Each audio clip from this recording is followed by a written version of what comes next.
ክብር ለኢየሱስ ይሁን። ጌታችን ወደር የለውም። አምላካችን ባለስልጣን ነው። ንጉሳችን ክቡር ነው፣ ቅዱስ ነው። ስሙ ከዘላለም እስከ ዘላለም የተባረከ ይሁን። ጌታ ሆይ ማደሪያ በምስጋና ይሞላ፣ መቅደስ በዝማሬ ይሞላ። እንዳንተ ያለ ማንም የለምና በሰማይ ድንቆችን በምድር ተአምራትን የምታደርግ ጽድቅን የወደድክ አመፃን ሁሉ የጠላህ የአብርሃም የይስሐቅ የያዕቆብ አምላክ ለእኛም አባትና መድኃኒት ተስፋ ርስት የሆንከን ስምህ ከዘላለም እስከ ዘላለም ብሩክ ይሁን። የወደድከን በደምህ አጥበህ ቀድሰህ ለአባትህ መንግሥት ካህናት እንድንሆን የዋጀን የእግዚአብሔር ልጅ ናዝሬቱ ኢየሱስ እንደ በደላችን ያልከፈልክብን እንደ ኃጢአታችን ያልቆጠርክብን እነሆ በአባትህ ፊት እንወጣ እንገባ ዘንድ ጠበቃ የሆንከን የእግዚአብሔር ልጅ ናዝሬቱ ኢየሱስ ስምህ ከዘላለም እስከ ዘላለም ብሩክ ይሁን። ወደህናልና አዳንከን፣ ተባረክ። ይህ ጊዜ በስምህ ያማረ ይሁን። ይህ ጊዜ በፊትህ የተወደደ ይሁን።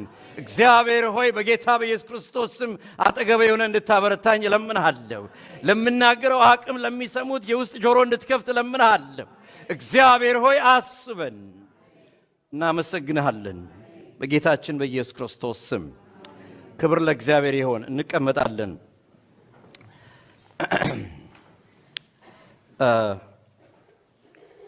የእግዚአብሔርን ቃል አብረን እንካፈላለን። ሁላችንም ከፍታን እንወዳለን። ሁላችንም መንፈሳዊ ከፍታን እንናፍቃለን።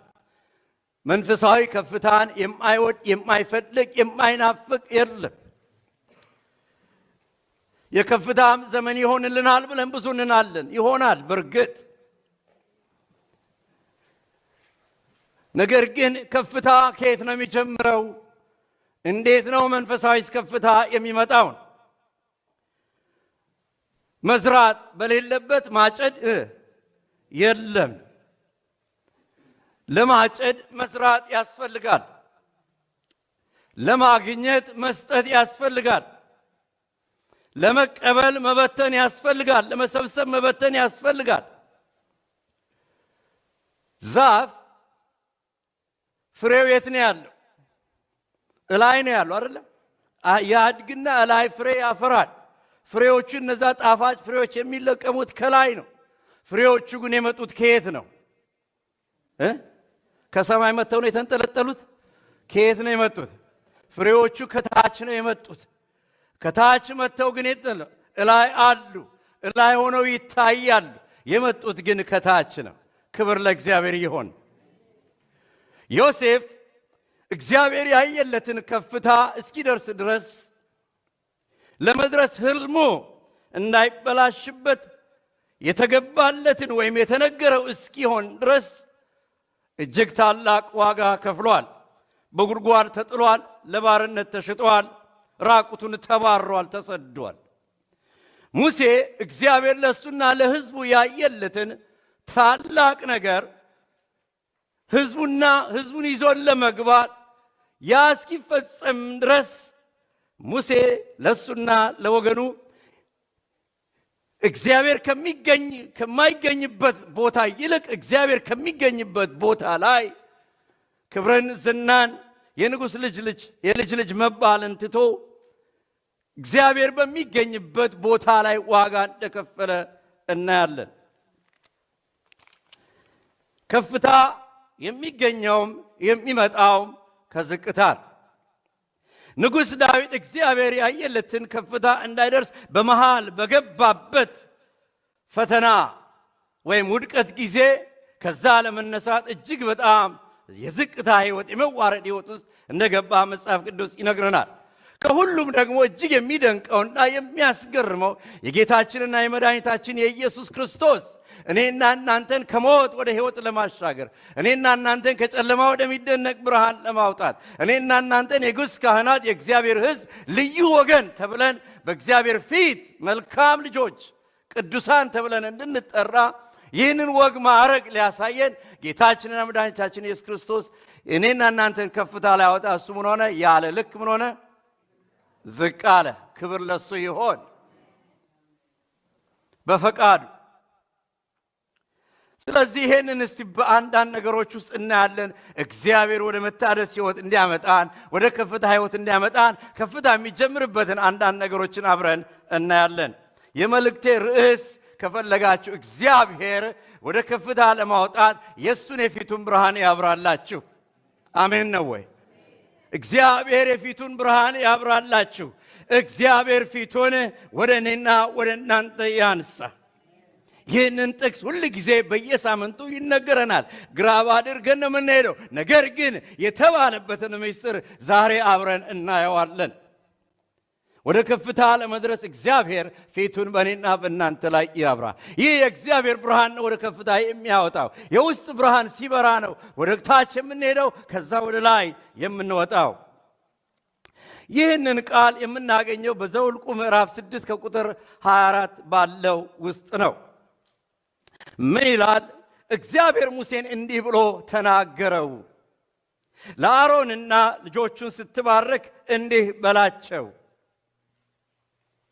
እግዚአብሔር ይባርክህ ይጠብቅህም፣ እግዚአብሔር ፊቱን ያብራልህ ይራራልህም፣ እግዚአብሔር ፊቱን ወደ አንተ ያንሳ ሰላሙንም ይስጥህ። እየሰማችሁ ይኖር? እግዚአብሔር ይባርክህ ይጠብቅህ፣ እግዚአብሔር ፊቱን ያብራልህ ይራራልህም፣ እግዚአብሔር ፊቱን ወደ አንተ ያንሳ ሰላሙንም ይስጥህ። ምን እያለ ይመስለኛል? ለእኔ እንደገባኝ እግዚአብሔር ያለማቋረጥ ፊቱን በአንተ ላይ ያድርግ። እግዚአብሔር ያለማቋረጥ ነንስቶፕ የሆነ የፊቱ ብርሃን በአንተ ላይ ያብራ። በበረከት ላይ በረከት ይሆንልህ፣ በብርሃን ላይ ብርሃን ይጨመርልህ።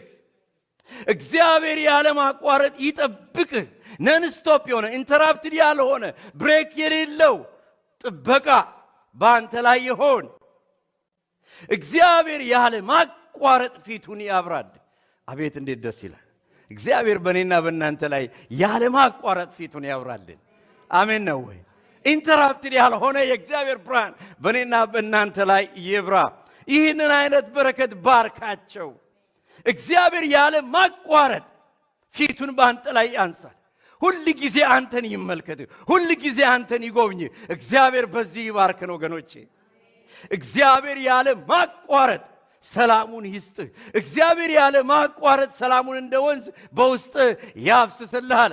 ክብር ለእግዚአብሔር ይሁን። ይህ የሆነልን ያልተቋረጠ የእግዚአብሔር ሰላም፣ የማይቋረጥ የእግዚአብሔር ሰላም፣ እንደ ወንዝ የሚፈስ የእግዚአብሔር ሰላም በዚህ ባርካቸው ብሎ እግዚአብሔር ይናገራል።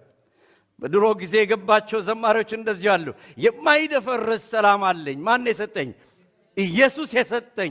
ይሄንን ሰላም ምን አደርጋለሁ? እመሰክራለሁ። ለዓለም ሁሉ በፍራቻ በጭንቀት ላሉ እናገራለሁ። ምን ማለት ነው? ይህ የሰጠኸኝ ያልተቋረጠ ሰላም፣ እኔ ውስጥ የገባ የእግዚአብሔር ሰላም በጭንቀት ላሉ ሁል ጊዜ የሚወጣ እንዲሆን ክብር ለእግዚአብሔር ይሁን። ከኔ ሞልቶ ወደ ሌሎች የሚደርስ ሰላም አለኝ ኢየሱስ የሰጠኝ አለ። ይህ የሆነልን ወገኖቼ፣ እኔና እናንተ ውስጥ ሞልቶ የተረፈ የእግዚአብሔር ሰላም ወደ ሌሎች የሚሄድ የሚፈስ፣ በዚህ እግዚአብሔር ይባርከን። ያልተቋረጠ ተቀባይነት፣ ያልተቋረጠ የእግዚአብሔር ሞገስ በእናንተና በእኔ ላይ ይሆን። ወገኖቼ እግዚአብሔር በምታልፍበት በማንኛቸውም ሁኔታ ነው የሚለው ሲናገር መጽሐፍ። በምታልፉበት በማንኛውም ሁኔታ፣ የእስራኤል ሕዝብ በሚያልፍበት በማንኛውም ሁኔታ ውስጥ መረጋጋትን፣ ጽናትን፣ ፍጹም የሆነ ደህንነትን ይስጥህ ብለህ ንገራቸው። ይህ ይሆንልን። በምናልፍበት በማንኛውም ነገር መረጋጋት፣ መጽናት፣ መቆም የሚያስችል የእግዚአብሔር የፊቱ ብርሃን በእኔና በእናንተ ላይ ይብራ። ክብር ለኢየሱስ ይሆን። ወገኖቼ የእግዚአብሔር ፊት ያረካል። የእግዚአብሔር ፊት ያጠግባል። የእግዚአብሔር ብርሃን እጅግ በጣም ያረካል።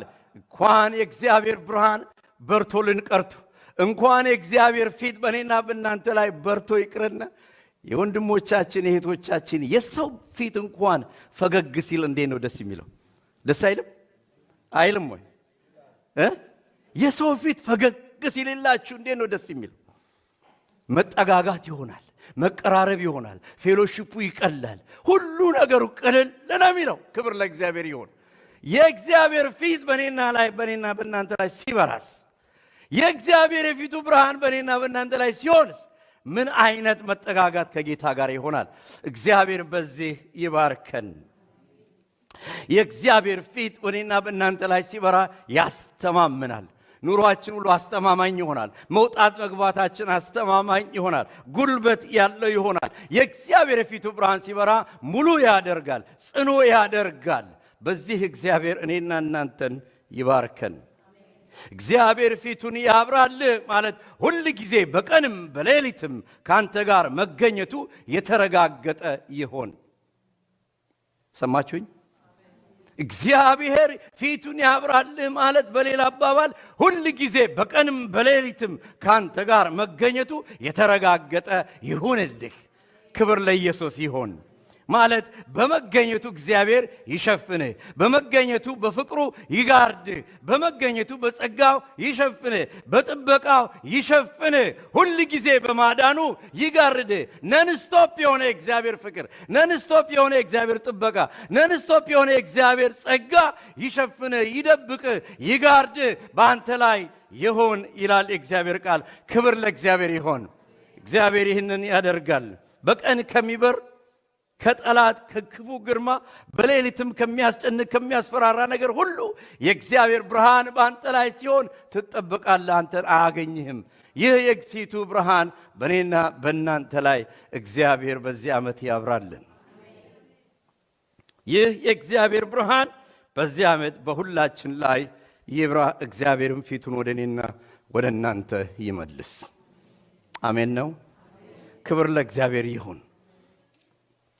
እንዳልኳችሁ ነው። እንኳን የእግዚአብሔር ብርሃን የሰው ፊት እንኳን ፈገግ ሲል ወገኖች እንዴት ደስ ይላል።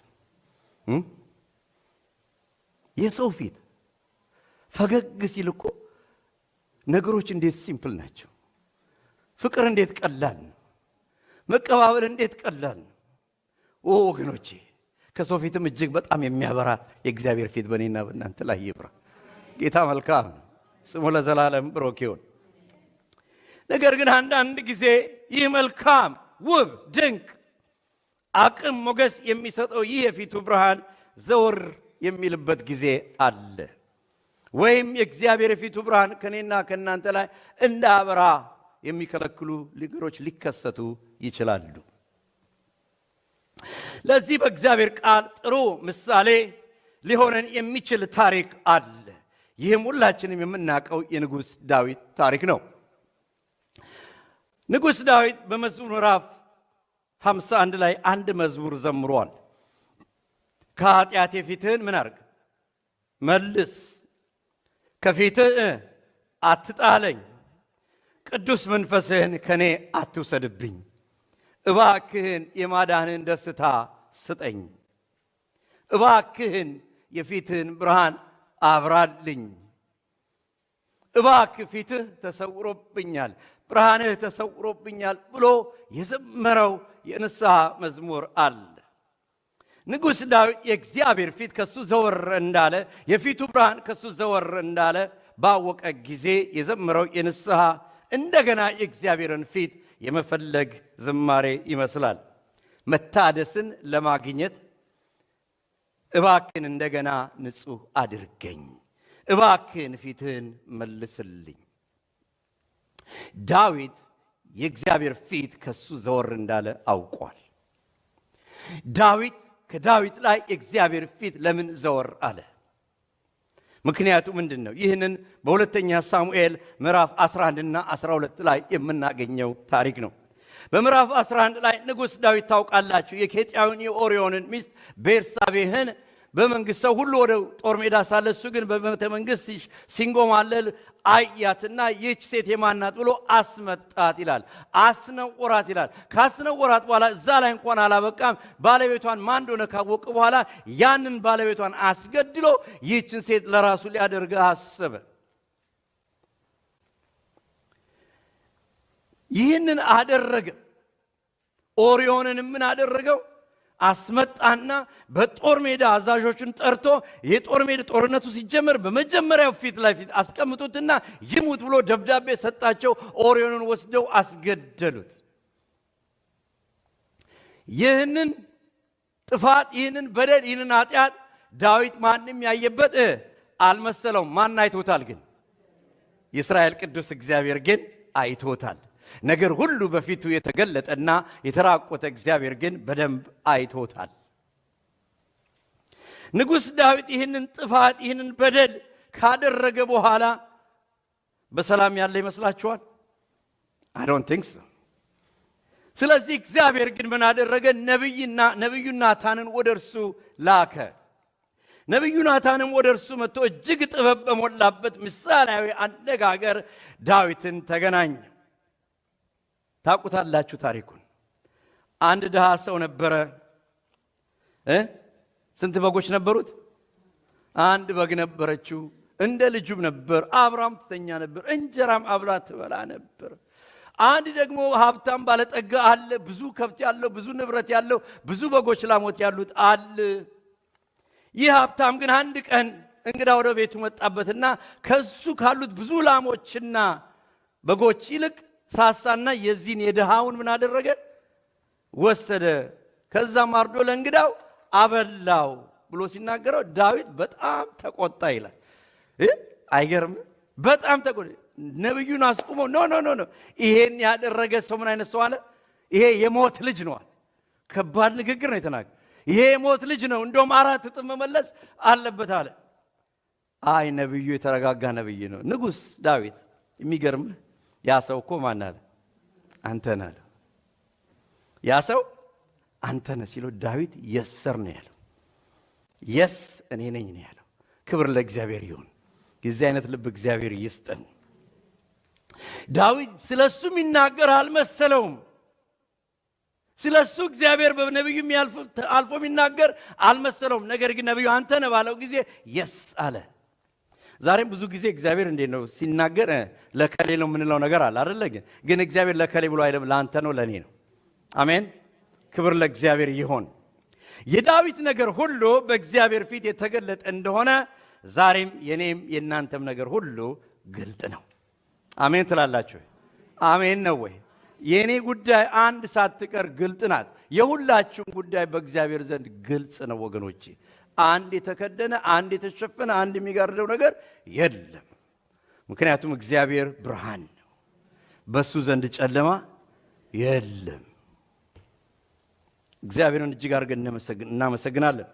ዳዊት በዚህ ጊዜ ነው ይህ የሆነው። ያደረገውን ኃጢአት ነቢዩ በገለጠው ጊዜ የእግዚአብሔር ብርሃን ከሱ ጋር እንደሌለ፣ መንፈሱ ከሱ ጋር እንደሌለ፣ መገኘቱ ከሱ ጋር እንደሌለ አወቀና አቤቱ አለ እንደ ቸርነት መጠን ማረኝ፣ እንደ ርኅራኄ መጠን መተላለፌን ደምስስልኝ። በፊትህ የተጻፈ እኔን ስታይ የተጻፈ ነገር አለ። ከፊትህ ኃጢአቴን ምን አድርግልኝ? ደምስስልኝ። የሚደመሰስ ምን የሆነ ነው? የተጻፈ ወይ የተለጠፈ ነገር ነው አይደልን? ስለዚህ እግዚአብሔር ሆይ ኃጢአቴን በደሌን ከፊትህ ምን አድርግልኝ? ደምስስልኝ። ከበደሌም እጠበኝ፣ ከኃጢአቴን ፈጽሞ አንጻኝ። እኔ መተላለፌን አውቃለሁ፣ ኃጢአቴ በፊትህ ነው፣ አንተም ብቻ በደልኩ። ስለዚህ ፊትህን መልስልኝ አለ። ፊትህን እንደገና አብራልኝ፣ ቅዱስን መንፈስ እንደገና መልስልኝ። ዳዊት ምን እያለ ይመስላችኋል? እኔ እንደገባኝ ከኔ ጋር ናችሁ? ይሰማችኋል ድምፅ አይደል? ኦኬ። ዳዊት በሌላ አባባል ምን የሚል ይመስላችኋል? ዳዊት ምን እያለ መሰለህ? የሰራሁት ኃጢአት፣ የሰራሁት በደል፣ የሰራሁት ጥፋት ይህ በአንተ ዘንድ ያለው ክብሬን አይወስድም፣ መንግስቴን አይወስድም፣ ስልጣኔን አይወስድም፣ ጦሬንም ያለሁትን አይበትንም፣ ዙፋኔንም አይገለብጥም። ይህ የሰራው ትልቅ በደል የሚገርም ነው። ስራዬን አይወስድም፣ ሰራዊቴንም ገንዘቤንም ሀብቴንም አይቀማም። ነገር ግን የቀማው ምንድን ነው አለ? ፊትህን ነው አለ። ዞር ያደረገው ያንተን መገኘት ነው። የሚቀማው ወይም የቀማው ያንተን የሰላም ምንጭ ሆንከውን አንተን ከኔ ወስዶታል። የፊትህን ብርሃን ዘወር አድርጎብኛል። ይህ በደል የፊትህን ብርሃን ዘወር የሚያደርግ ነው። ይህ ያንተን መገኘት ዘወር የሚያደርግ ነው። መንግስትን የሚቀማ አይደለም፣ ዝናን የሚቀማ አይደለም፣ ሀብትን የሚቀማ አይደለም፣ ኑሮዬን የሚቀማ አይደለም። ነገር ግን ያንተን ፊት ይቀማል። እግዚአብሔር ከዚህ ይጠብቀን።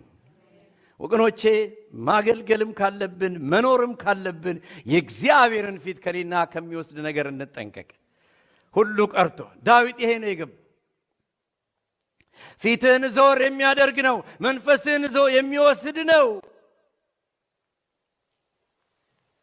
ጎልያድን እኮ ታናሽ እረኛ የዘረረው እግዚአብሔር ከሱ ጋር መሆኑ ነው እንጂ አንድ ትንሽ እረኛ የሰለጠነን ጦረኛ እንዴት አድርጎ ያሸንፋል? ዳዊት እያለ ያለው ያንን ነው የሚወስደው። መገኘትህን ነው የወሰደብኝ፣ ፕሬዘንስህን ነው የወሰደብኝ፣ ሌላ ነገርን አይወስድም። ያንን እኮ ዳዊት ያንን ነገር አድርጎ በዙፋኑ ነው ያለው አይደል እንዴ? ሰራዊቱንም እያዘዘ ነው። ተወሰደበት እንዴ? አልተወሰደበትም። ነገር ግን አውቋል ዳዊት የተወሰደበት ምንድነው? የፊቱ ብርሃን ተወስዶበታል። የእግዚአብሔር መገኘት ተወስዶበታል። ወገኖቼ ዛሬ እግዚአብሔር አባታችን ሁሉን ሰጥቶን፣ ነገር ግን እሱ አይጥፋብን። አሜን አሜን። ሁሉን ሰጥቶን፣ ትዳሩንም ሰጥቶ፣ ገንዘቡንም ሰጥቶ፣ ሀብቱንም ሰጥቶ፣ ዝናውንም ሰጥቶ፣ ዩኔምት ሁሉንም ሰጥቶ፣ ግን እሱ የፊቱ ብርሃን በእኔና በእናንተ ላይ ከሆነ ምን ይጠቅማል? ምንም አይጠቅም። ዳዊት ይህንን መልስልኝ አለ። ወገኖቼ ወደ ከፍታ የሚያወጣ በከፍታም ላይ የሚያኖር የእግዚአብሔር የፊቱ ብርሃን በእኔና በእናንተ ላይ ሲበራ፣ የእግዚአብሔር መገኘት ከእኔና ከእናንተ ጋር ሲሆን ነው። ከመገኘቱ ዞር እንዳንል መገኘቱን ከሚያስወስዱ ነገሮች ሁሉ ከፍተኛ ጥንቃቄ እንድናደርግ እግዚአብሔር ይርዳን። ከፊትህ አትጣለኝ፣ መንፈስ ቅዱስንም ከኔ አትውሰድብኝ። እኔ ሰራሁት ኃጢአት ዝናን አይወስድም፣ ክብርን አይወስድም፣ ዙፋንን አይወስድም፣ ሀብትን አይወስድም፣ ሹመትን አይወስድም፣ ችሎታን ዕውቀትን አይወስድም። ነገር ግን የሚወስደው የሰማይና የምድር ጌታ የእሱን ፊት ይወስዳል። የሚወስደው የህይወት ምንጭ ሆነውን፣ የሰላም ምንጭ ሆነውን፣ የፍቅርና የደስታ ምንጭ ሆነውን ኢየሱስን ከኔና ከእናንተ ዞር ያደርጋል። ከዚህ እግዚአብሔር ይጠብቀን። የእግዚአብሔርን መገኘት ወይም የሰላማችንን የፍቅሩን ታላቅነት በእኔና በእናንተ ውስጥ ጸጥ እንዲል ያደርጋል። ከዚህ እግዚአብሔር ይጠብቀን። መገኘቱን ከሚከለክል ነገር እግዚአብሔር ይርዳን። ምንም ባይኖር ምንም የሚያጠግበውን የእግዚአብሔርን ፊት ይወስዳል። ከሚታይና ከማይታይ ነገር የሚጋርደውን የእግዚአብሔርን ብርሃን ከኔና ከእናንተ ላይ አደበዝዛል። ስለዚህ ዳዊት ይሄ ገብቶት ነው ፊትን ከኔ መልስልኛል። ጌታ ይርዳን። ዛሬ እንደምታውቁት ችሎታ ሞልቷል፣ የለም ዕውቀት ሞልቷል፣ ገንዘብም ሞልቷል። በዚህ ዘመን እንደ ቤተ ክርስቲያን ሀብታም አለን? በጣም ሀብታም ነች ቤተ ክርስቲያን። ይኸው ሀገራችን ምስክር ነው። የሌለ የማይሰራ ነገር የለም። አይተነው ሰምተነው በህልማችን የማናስበው ህንፃዎች ይሰራሉ። እግዚአብሔር ይመስገን። ችሎታ በቸርች ውስጥ እንዳለ የትም የለም። ዕውቀት ቸርች ውስጥ እንዳለ የትም የለም። እጅግ በጣም ሀብታሞች ሞልተዋል። ነገር ግን የከበረ የእግዚአብሔር የፊቱ ብርሃን ነፍስን የሚያረሰርስ አቅጣጫን ወደ እግዚአብሔር ተራራ የሚያደርግ የክብሩ ብርሃን ግን እምብዛም ነው። ይህንን እግዚአብሔር ይመልስልን። ምንም ባይኖር ምንም የሚያጠግበውን፣ ምንም ባይኖር ምንም የሚያረካውን የክርስቶስ ኢየሱስ የፊቱ ብርሃን በእኔና በእናንተ ላይ እግዚአብሔር ያብራልን። ጥራጥሬ በልተው ጮማ ከበሉት ሞገስ ይዘው በንጉሱ ፊት የቆሙ እነ ዳንኤል ትዝ ይሏቸዋል። ጮማ በልተው አመዳሞች ነበሩ። ነገር ግን ጥራጥሬ በልተው እንዴት አይነት ጥበብ የሞላባቸው ሞገስ ያላቸው ሆነው በከፍታ ላይ ወጡ። እግዚአብሔር በዚህ ይባርከን። ከፍታ ከዝቅታ ነው። እግዚአብሔርን እጅግ አድርገን እናመሰግናለን። ጥራጥሬውን በልተው ሞገስ አግኝተዋል፣ ከፍታን አግኝተዋል። ለምን? የእግዚአብሔር የፊቱ ብርሃን በእነሱ ላይ ስላበራ፣ መገኘቱ ከእነሱ ጋር ስለነበረ፣ መገኘቱን ከሚያስጥል ነገር እነሱም ጨክነው ስለተገኙ። እኔና እናንተ እንደነኚህ ሰዎች እንድንጨክን ጌታ በዚህ 2023 ይርዳን። መገኘቱን ከሚወስድ ነገር እንድንጨክን። መገኘቱ ባለበት ከፍታ አለ። ስሙ ለዘላለም ብሩክ ይሁን። ስለዚህ ወደ ከፍታ ህይወት ለመድረስ በመንፈሳዊ ከፍታም በከፍታ ለመኖር ልክ እንደ ዳዊት ንጹህና እውነተኛ የሆነን የእግዚአብሔርን ፊት የሚመልስ ንስሐ እንድናደርግ እግዚአብሔር ይርዳን። ንጉሥ ዳዊት ነቢዩ ናታን ሲናገረው ኢሚዲየትሊ የስ አይ አም እንዳለ እኔና እናንተንም በየሳምንቱ እግዚአብሔር ሲናገረን የስ ይህ ለእኔ ነው እንድንል የእስራኤል ቅዱስ እግዚአብሔር ይርዳን። የእግዚአብሔር ቃል ሳሙና ነው። እንደ ሳሙና ነው የሚለው አይደል? ሳሙና ምን እንደሚያደርገው ምን እንደሚያደርገው ያጥባል አይደል? ቆሻሻን ያስለቅቃል። ሁላችንም መንዴይ ቱ ፍራይዴይ እስከ ሳተርዴይ ለበስነው አጥበን አጽድተን ንጹህ ለብሰን የመጣ ነው አይደል? ዛሬ እዚህ ደግሞ ስንመጣ እግዚአብሔር ምን ያደርጋል? በየሳምንቱ ውስጥን ምን ያደርጋል? ያጥባል። እሁድ የምንመጣው ለመታጠብ ነው። ታጥበን እንድንሄድ እግዚአብሔር ይርዳን። እውነቴን ነው ብላ ታጥበን እንድንሄድ እግዚአብሔር ይርዳን። ሳትታጠቡ ከዚህ ቤት አትውጡ። እግዚአብሔር በመንፈሱ በቃሉ እውነት ሁላችንንም ይጠበን። አንድ ታሪክ ትዝ አለኝ። ድሮ ትሪሞንት እያለን ነው፣ ምናልባት ተናግሬ ይሆናል ከዚህ በፊት።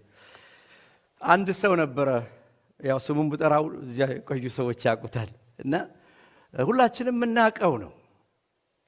ግን ሁል ጊዜ ያው ፌሎሺፕ በጣም አለ። በዛን ጊዜ እንገናኛለን እሁድ ዋልደን ስኩዌር በብዛት እዛ ስለምንኖር በተለያዩ ቦታዎች ትየመሲም እያለች ሬንጃፍ እዛም እንሄዳለን። የተለያዩ ቦታዎች ቸልሲም እንሄዳለን። እንዲህ እንሰባሰባለን እና ሁሌ ስንገናኝ እዛ ግን የእግዚአብሔር ነገር ሁል ጊዜ ለዛ ሰው በጣም ስሜት አይሰጠውም። ሁል ጊዜ ጥያቄ መጠየቅ ነው። ፕሊዝ ይሄ እንዲህ ነው በጣም እና አንዳንዶቹ በቃ እሱ እንዲህ ነው ተብሏል ልጁ። ግን እሁድ አይቀርም ይመጣል። የተማረ ሰው ነው፣ አዋቂ ነው። ዛሬ እንደውም በዋሽንግተን ትልቅ ስፍራ ያለው ሰው ነው። ግን ምንም አንድ ቀን እግዚአብሔር መጣ። በየሳምንቱ የማይቀረው ልጅ ጋር ትሪሞንት ያለን መጣ። መሃል ላይ ቁጭ ብላ እኔ አጠገብ ነበር የተቀመጠው። ይሰበካል፣ ይዘመራል፣ ሁሉ ስርዓት እዚህ እንደምናደርገው ሆኗል። አንድ ቃል ሳይናገር ወጣን። ፕሮግራም ካለ ወጣንና ሰለሞን ና አለኝ። 6ኛ ፍሎት እዚህ ይላችኋል አይደል? ያቺው ሁለተኛው ክፍል እዛ ውስጥ አስገባኝና ምን ሆናችኋል አለኝ። ዴታ ምን ሆናችኋል? ምን ሆነናል? እንዲህ እኔ እኮ አለ ጉባኤ ውስጥ ቁጭ ብዬ የዶፍ ዝናብ ላይ እየወረደ እኔ ብቻ እየታጠብኩ እኔ ብቻ የሰውነት አካላች ሁሉ ረስርሶ እናንተን ሳችሁ ምንም እምባይ ነው የፈሰሰው። እንዴት ደስ እንዳለኝ ልነግራችሁ አልችልም። ምን ሆናችኋል አለ። ድኖ ቀረ። እንደዚህ እግዚአብሔር ይጠበን፣ ጌታ ይጠበን። ወንድሞቼ እግዚአብሔር ስሙ ይባረክ። እግዚአብሔር ያጥባል። ኢየሱስ ጌታ ነው። ስሙ ለዘላለም ብሩክ ይሁን። እና ይህ የእግዚአብሔር የፊቱ ብርሃን በእኔና በእናንተ ላይ እንዲያበራ ሁል ጊዜ መትጋትን እግዚአብሔር ይስጠን። ይህ የእግዚአብሔር የፊቱ ብርሃን መገኘት እንዳይለያቸው እንዳይጠፋባቸው ዋጋ ከከፈሉ ሰዎች የአንደኛውን ብዬ ጨርሳለሁ። ዮሴፍን ታውቁታላችሁ። ዮሴፍ ለያዕቆብ 11ኛ ልጅ ነው። ከልጆቹ ሁሉ እግዚአብሔር ያዕቆብ የሚወደው ነው። ከፍቅሩም የተነሳ ልዩ ስፔሻል ልብስ የሚያለብሰው ሰው ነው። ያዕቆብ ዮሴፍን በጣም ይወደዋል። ከዚህ የተነሳ በቤት ውስጥ ግን ወንድሞቹ ምን አድርገውታል? ንቀውታል፣ ጠልተውታል፣ ቀንተውበታል። የገዛ ወንድሞቹ በቤቱ ሰላም አይሰጡትም፣ በሰላም አያናግሩትም ይላል መጽሐፍ ቅዱስ ሲናገር። ዮሴፍ ህልምን አለመ። ያንንም ህልም ደግሞ ነገራቸው። እንደውም ከዚህ የተነሳ ምን አለ? የባሰውን ምን አረጉት? ጠሉት ይላል። ያየው ህልም እኔና እናንተ በእርሻ መካከል ነዶ ስናስር የኔ ነዶ ቆመች፣ የእናንተ ግን ለኔ ሰገደች ሲላቸው እጅግ በጣም ተናደዱ። ሁለተኛ ህልም አለመ። ፀሐይና ጨረቃ 11 ከዋክብት ለኔ ሲሰግዱ አየው ሲል በዚህ ላይ አባትም ተጨምሮ ምን አደረገው ይላል? ገሰጸው ይላል። ልጆቹም ወንድሞቹም ተቆጡት። ከዚህ በኋላ ምን አደረጉ? እንግደለው ብለው ወንድሞቹ ተማከሩበት። ክፉ ቅናት ቀንተው ሊገሉት አሰቡ። እንግደለው ብለው ወንድሞቹ ተማከሩበት። የሁሉ ሲሆን ዮሴፍ had no idea he's innocent። ምን አደረጉ? የለበሰውን ልብስ ገፈው ወንድማቸውን ውሃ በሌለበት ጉድጓድ ውስጥ ጣሉት። ከዚያም አውጥተው ደግሞ ብዙ ታሪክ ስላለው እናንተ አንብቡት። በጉድጓድ ጣሉት። ከዛም ደግሞ አይደለም ወንድማችን ነው፣ ለምን እዚህ እናደርገዋለን፣ ለምን አንሸጠውም ብለው ለእስማኤላውያን በ20 ብር ሸጡት። እስማኤላውያንም እንደገና መልሰው ለጶጢፋራ እዛ ለጃንደረቦቹ አለቃ ምን አደረጉት? ሸጡት። 2 ጊዜ ተሸጠ። በዚህ ሁሉ ፕሮሰስ ውስጥ እግዚአብሔር ግን ከዮሴፍ ጋር ነበረ። ለእግዚአብሔርም ለዮሴፍ መከናወንን ሰጠው። ዮሴፍም በዛ በጃንደረባው አለቃ ፊት ምን ሆነ? ሞገስን አገኘ። ከዚህም የተነሳ ከዮሴፍም የተነሳ እግዚአብሔር ያንን ቤት ባረከው ይላል። በውስጥም በውጭም እግዚአብሔር ባረከው። ዮሴፍ የገባበት ያ ቤተ መንግሥት ተባረከ። እጅግ በጣም ከጠበቁት በላይ ሆነ። በዛ ጊዜ ግን ዮሴፍ መልከ መልካም እንደሆነ መጽሐፍ ቅዱስ ይናገራል። በዚህ ውስጥ ግን ፈተና መጣበት። ምን አይነት ፈተና? የጌታው ሚስት በዮሴፍ ላይ ዓይኗን ጣለችበት ይላል። ከኔም ጋር ተኛ ብላ አስቸገረችው፣ በየቀኑም ትጨቀጭቀው ትጎተጉተው ነበር ይላል። ዮሴፍ ግን አንቺ ሰው ምን ነካሽ? ባለቤትሽ ለኔ እኮ ያልሰጠኝ ነገር የለም። በዚህ ቤት ውስጥ ላለው ንብረትና ሀብት ሁሉ እኔ አለቃ ነኝ፣ ሹምና ፈራጅ ነኝ። ይህንን ስልጣን እኮ ሰጥቶኛል። ታማኝ ባሪያው አድርጎ ቆጥሮኛል። ምን ነካሽ? እንዴት እንዲህ አይነት ትልቅ በደል፣ እንዲህ አይነት ትልቅ ክፉ ነገር፣ እንዲህ አይነት ትልቅ ኃጢአት በእግዚአብሔር ፊት እንዴት አደርጋለሁ አለ። አንቺ ሰው ምን ነካሽ? ይህ የምትጨቀጭቅኝ ነገር፣ ይህ የምትጠይቅኝ ነገር፣ ይህ ኦፈር የምታደርግኝ ነገር፣ ይህ የምትለምኝኝ ነገር፣ ይህ የምትጎተኩችኝ ነገር ይህንን ስራ የሚያስወስድ አይደለም። ነገር ግን ባለፍኩበት መንገድ የረዳኝን፣ እስከዚህ ድረስ የመራኝ፣ መከናወንና መሳካትን የሰጠኝ የጠበቀኝን፣ እዚህ የደረስኩበትን ያደረሰኝን፣ ከልጅነቴ እስከዚህ ድረስ የተሸከመኝን የአባቶቼን አምላክ የእግዚአብሔርን የመድኃኒቴን ፊት ከኔ ዞር የሚያደርግ ነው። ስለዚህ አላደርገውም አለ። ጌታ ስሙ ለዘላለም ብሩክ ይሁን። እንዲህ አይነት ህይወት እግዚአብሔር ይስጠን። በ2023 መገኘቱን ከሚከለክል ነገር እንድንጠነቀቅ እግዚአብሔር ይርዳን። ዛሬ እኔ አላውቅም፣ ብዙ ነገር ኦፈር የሚደረግላችሁ ነገር ይኖር ይሆን? የምትጎተጎቱበት ነገር ይኖርን? የምትጨቀጨቁበት ነገር ይሆን? ይሄን አድርግ ይሄኑን። ነገር ግን የእግዚአብሔርን ፊት የሚወስድ ነገር ይሆን? የአምላካችንን የእግዚአብሔርን ፊት በእናንተ ላይ እንዳብረ የሚያደርግ ይሆን? ሜክ ሹር የእግዚአብሔርን ፊት ከሚወስድ ነገር እግዚአብሔር ይጠብቀን። የአምላኬን ፊት የፊቱን ብርሃን ከኔ ይወስዳል። የጌታዬን መገኘት ከኔ ይወስዳል። አያም ሶ ሶሪ አላደርገውም። ይህን በማድረግ የአምላኬን የፊቱን ብርሃን ከኔ ጋር አብሮነቱን ከማጣት ይቅርብኝ። መንፈሱን ከማጣት ይቅርብኝ። ይህን ከማድረግ የፈለገው ይምጣ፣ መከራም ይምጣ፣ መራብም ይምጣ፣ መታሰርም ይምጣ፣ መሞትም ይምጣ አላደርገውም። ለምን? የአባቴን ፊት ይወስድብኛል፣ መገኘቱን ይወስድብኛል፣ ፕሬዘንሱን ይወስድብኛል አለ። በዚያን ጊዜ ሴትዮዋ ምን አደረገችው ይላል? ልብሱን ገፋ ምን አደረገችው? ስትወስድበት ልብሱን ተጠምጥማ ስትይዝበት ምን አደረገ?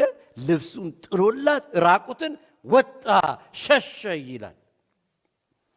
እንዴት ወጣ? ራቁቱን ወጣ፣ ልብሱን ጥሎላት። ዮሴፍ ጨርቁን ጥሎ ይውጣ እንጂ ልብሱን ጥሎ ይውጣ እንጂ የታመነውን የእስራኤል ቅዱስን እግዚአብሔርን ግን ይዞት ነው የወጣው። ክብር ለእርሱ ይሁን። ኢየሱስን ይዞ ነው የወጣው። ኢየሱስን ይዞት ነው የሄደው። ኢየሱስን አልወሰደችበትም፣ ልትወስድበትም አትችልም።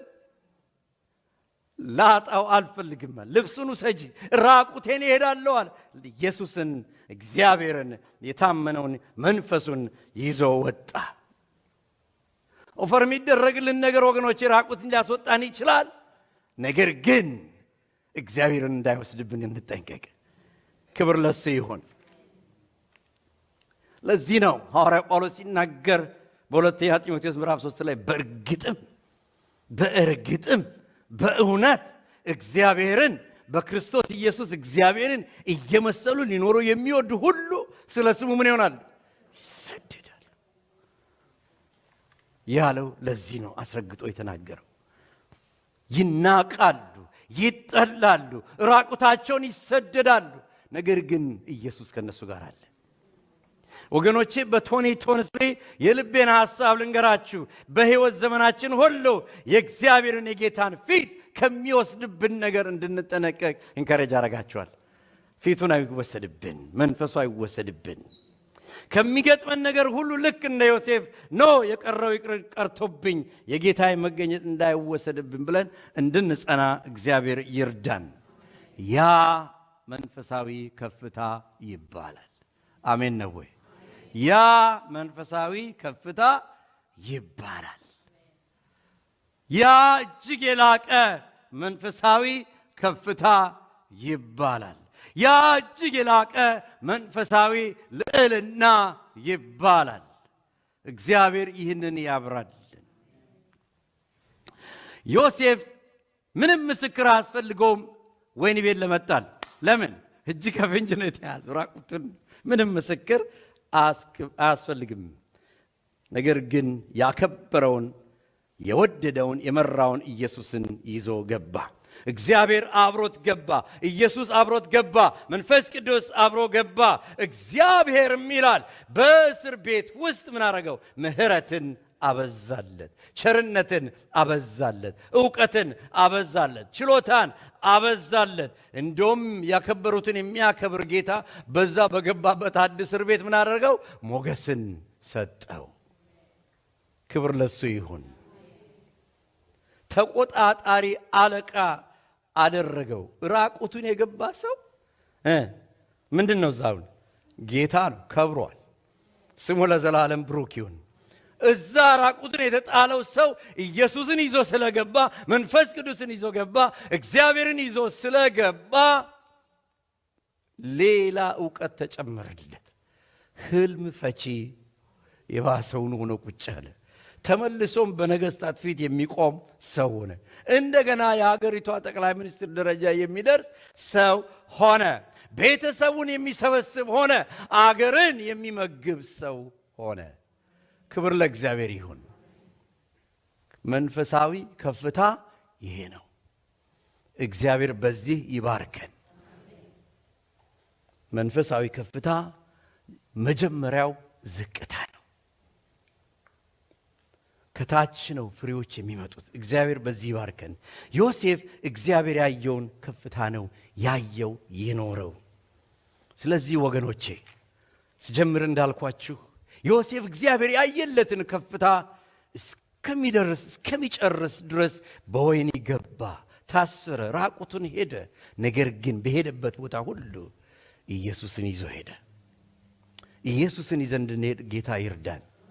ክብሩን ይዘን እንድንሄድ ጌታ ይርዳን። መገኘቱ እንዳይጠፋብን የፊቱ ብርሃን በእኔና በእናንተ ላይ ያብራ።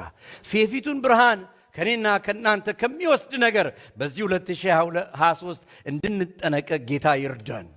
የፊቱ ብርሃን ያጠግባል። የፊቱ ብርሃን አስተማማኝ ነው። ዮሴፍን ሕይወት በእግዚአብሔር ተማምኗል፣ አስጥሎታል። በእግዚአብሔር ተወዳድሯል። እግዚአብሔርም ከሱ ጋር ሆኗል። አልጣለውም፣ አልረሳውም። ይልቁንም ምን አደረገው? እጅግ በጣም አከበረው። መገኘቱን ከሚወስድብን ነገር እግዚአብሔር በ2023 በትኩረት ሰጥተን እንድንጠነቀቅ ጌታ ይርዳን። መታደስ በዚህ ነው። መንፈሳዊ ከፍታም ይሄ ነው። እግዚአብሔር በዚህ ይባርከን። ክብር ለእግዚአብሔር ይሁን። ኢየሱስ ጌታ ነው።